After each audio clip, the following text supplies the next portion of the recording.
Кел балалар оқылып, оқығанды көңілге ықыласпен тоқылып.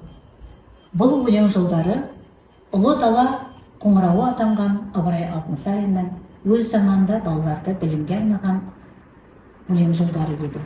Бұл күнде де өз мәнін жоймаған бұл өлең жолдары қазақ даласындағы әрбір білім ошақтарының маңдайшасында ілулі түрде сақталады. Ұстаздан ұлағат, ұлыдан өнеге демекші, қазақтың мақтанышы, тұңғыш ағартушы, жазушы, қаламынан туған еңбектер тек білімге, еңбекке тәрбиелейді. Қымбатты оқушылар, құрметті ұстаздар, менің ұлы дала ағартушысы Ыбырай Алтынсарин атты сабағымнан қазақтың даласында ұлттық мектепті қалыптастыру жолындағы еңбегі, балаларға беретін тәрбиесі, еңбек жолындағы қиындықтары туралы айтылады. Ағартушының еңбек жолы туралы білгілеріңіз келсе, сабағымызға қош келдіңіздер.